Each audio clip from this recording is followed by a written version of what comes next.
যুগ্ম আহ্বায়ক, শিল্পাঞ্চল থানা বিএনপির সিনিয়র যুগ্ম আহ্বায়ক জনাব মাহমুদুল আলম মন্টু ভাই। আমাদের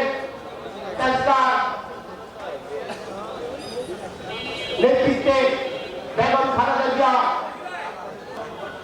সদস্য সংগ্রহ অভিযান যেটা সদস্য সংগ্রহ করব, সেখানে যেন আওয়ামী লীগের কোন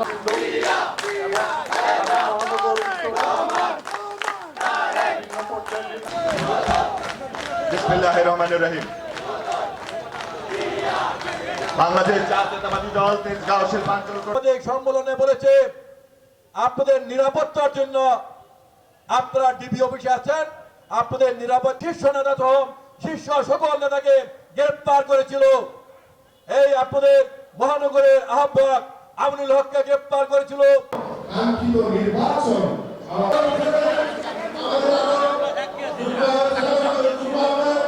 ঢাকা মহানগর উত্তরে আরেকজন বর্ষিয়ান নেতা, যিনি আপনাদের সকলকে সতর্ক থাকতে হবে, ঐক্যবদ্ধ থাকতে হবে। সকল ষড়যন্ত্র, বিদেশি ষড়যন্ত্রকারীরা ওই আওয়ামী লীগের করি, যে দলের প্রতিষ্ঠাতা শহীদ রাষ্ট্রপতি জিয়াউর রহমান, যেই দলের নেতৃত্ব দিচ্ছেন দেশনেত্রী বেগম খালেদা জিয়া, যিনি দীর্ঘ 9 বছর স্বৈরাচার এরশাদের বিরুদ্ধে আন্দোলন করে সংগ্রাম করে তিনি বাংলাদেশে আবারও গণতন্ত্র পুনঃপ্রতিষ্ঠা করেছিলেন। তার হাত ধরে বাংলাদেশের নারী শিক্ষায় উন্নয়ন ঘটেছিল। তার হাত ধরে বাংলাদেশের বিচার বিভাগ স্বাধীনভাবে কাজ করেছিল।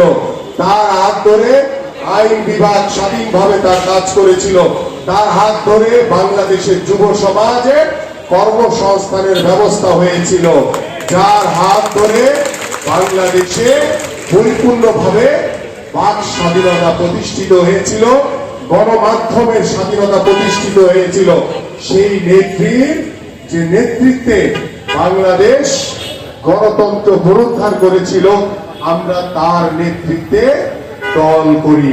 আমরা কি গর্বিত নই? সেজন্য আমরা গর্বিত। এবং আমরা দীর্ঘ 17 বছর স্বৈরাচার শেখ হাসিনা বাংলাদেশের উপরে, ওই যে 1971 সালে যুদ্ধের পরে যে তৎকালীন সরকার, সেই শেখ মুজিবুর রহমানের যে সরকার বাকশাল কায়েম করেছিল স্বৈরাচারী কায়দায়, ওই স্বৈরাচার শেখ হাসিনা ওই তার বাবাকেও ছাড়িয়ে গিয়েছিল।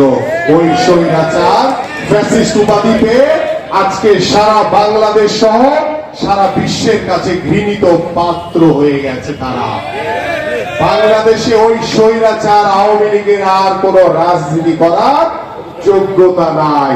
তারা তাদের সকল যোগ্যতা হারিয়ে ফেলেছে। আমরা গত 17 বছর বিএনপির ভারপ্রাপ্ত চেয়ারম্যান জনাব তারেক রহমানের নেতৃত্বে বাংলাদেশ জাতীয়তাবাদী দলে আপনারা যারা এখানে বসে আছেন, সারা বাংলাদেশের প্রত্যেকটি নেতা কর্মীরা ঐক্যবদ্ধ থেকে, আমরা উজ্জীবিত থেকে, সুসংগঠিত থেকে দীর্ঘ 17 বছর ধরে আমরা আন্দোলন করেছি, সংগ্রাম করেছি। সেই আন্দোলন সংগ্রাম করতে গিয়ে আপনারা আমরা বারবার নির্যাতিত হয়েছি, নিপীড়িত হয়েছি। আপনাদের নামে লক্ষ লক্ষ মিথ্যা মামলা দেওয়া হয়েছে। আপনাদের পরিবারকে নির্যাতিত করা হয়েছে, আপনার পরিবারের উপরে নির্যাতন করা হয়েছে। যদি আপনাকে গিয়ে বাসায় না পেত, আপনার ঘরের স্ত্রী, আপনার সন্তান, তাদেরকে তুলে নিয়ে যেত ওই স্বৈরাচারের আজ্ঞাবহ পুলিশ। আমি এই কথাগুলো এই কারণে বলছি যে 17 বছর ওই স্বৈরাচার সরকার যে অন্যায় করেছে এদেশের মানুষের উপরে, বাংলাদেশ জাতীয়তাবাদী দলের উপরে, এই নির্যাতন, এই নিপীড়ন কখনোই ভুলে যাবেন না প্রিয় নেতৃবৃন্দ। এটা সব সময় মনে রাখতে হবে। এবং অন্যতম কারণ এটা মনে রাখার যে ওই 17 বছর আওয়ামী লীগ যে অন্যায় করেছে দেশের সাধারণ মানুষের উপরে, বাংলাদেশ জাতীয়তাবাদী দল সেই ধরনের কোনো অন্যায় কোনোদিন করবে না ইনশাআল্লাহ। কোন